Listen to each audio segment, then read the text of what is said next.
नमस्कार मित्रों, मैं अनुजोत अपने जारी विषय के 7वें भाग में आप सभी के सामने उपस्थित हूँ। और जैसा मेरा विषय आप सभी जानते हैं कि विध्वंसक आजादी के बाद क्या हमें देश नीति से प्रेरित राजनीतिक दल मिला या परिवारवाद से प्रेरित राजनीतिक दल मिला। क्या देश नीति से प्रेरित प्रांतीय दल भारत के हिस्सों में जन्म लिए या स्वार्थ नीति परिवारवाद नीति से प्रेरित प्रांतीय दल पैदा हुए। मेरे चैनल को लाइक, सब्सक्राइब और शेयर करते रहें ताकि इससे जुड़ी जानकारियां आप सभी को मैं दे सकूं। विध्वंसक आजादी के बाद देश को क्या मिला? जैसा आप सभी जानते भी हैं, हमें जातिवाद नीति मिली, तुष्टीकरण नीति मिली। समाज को क्या मिला? समाज को महंगाई, बेरोजगारी, भ्रष्टाचार, गरीबी का उपहार मिला।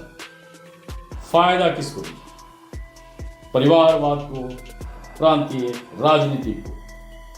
और मेरा प्रश्न यही है, क्या स्वार्थी विकास से आम जनता का विकास संभव है? सभी आप आत्ममंथन से सोचें, तब तक मैं भाग 7 के मुख्य बिंदुओं को बताता हूं। आजादी के बाद से ही मुस्लिम आबादी को पूर्वजों का सच नहीं बताया गया, इस्लामिक शासकों के क्रूरता को नहीं बताया गया, धर्म परिवर्तन के सच को नहीं बताया गया। इसका अनुमानित प्रमुख कारण क्या हो सकता था? अनुमानित प्रमुख कारणों में सच से सनातनी संस्कृति एक स्वरूप में आ जाती, सच से भ्रमित इस्लामिक आबादी इस्लामिक शासकों से नफरत करने लगती। भारत एक संपूर्ण राष्ट्र के रूप में विकसित होने लगता। अलग अलग प्रांत के राजशाही से मुक्त सारे सनातनी, सारे देश के निवासी एक होने लगते। इससे कई प्रांतों से एक देश का सपना, जो कई आम नागरिकों के स्वतंत्रता संग्राम के कारण हुआ था और उसको अघोषित राजतंत्र ने चकनाचूर कर दिया था, और शायद उस अघोषित राजतंत्र को इस राजतंत्र से बेदखल होने का डर था। इसके लिए सनातनियों को जातिवाद में लड़वाना शायद एक दूरदर्शिता थी। तुष्टीकरण से मुस्लिम को सच न बताकर इस्तेमाल करना भी शायद एक दूरदर्शी सोच का ही परिणाम था। इसके लिए ही कश्मीर को विवादित बनाया गया और सनातनी राजा महाराज हरि सिंह को रातों रात भागने को मजबूर किया गया। इस्लामिक शासक से भ्रमित जनता को इस्तेमाल करने के लिए पूरे देश में दूरदर्शी सोच ने सनातनियों के दुश्मन अब्दुल्ला को कश्मीर सौंप दिया और उसका नतीजा आज भी कश्मीर भुगत रहा है और देश भी भुगत रहा है। देश के युवा नौजवान, देश के युवा सैनिक, वीर भुगत रहे हैं।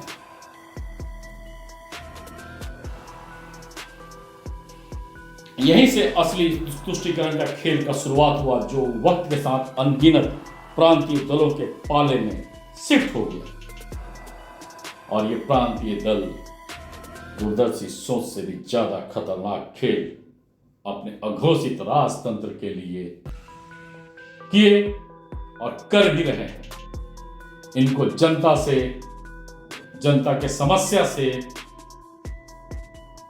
परिवार के समस्या से कोई मतलब नहीं है। इनको सिर्फ अपने अघोषित राजतंत्र परिवारवाद को अग्रसित करते रहना ही इनका राजनीतिक मकसद है। अतः जब तक देश नीति से प्रेरित राजनीतिक दल, देश नीति से प्रेरित विपक्ष देश को नहीं मिलेंगे, हम सबका भविष्य किसी भी दिन किसी भी वक्त अंधकार में आ सकता है।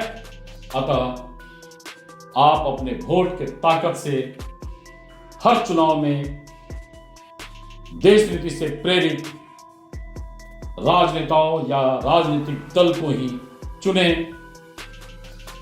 प्रांतीय और परिवारवाद दल से मुक्ति लें, तभी आपके पीढ़ियों को, भविष्य को सकारात्मक देश का सुरक्षा, देश का छत मिल पाएगा।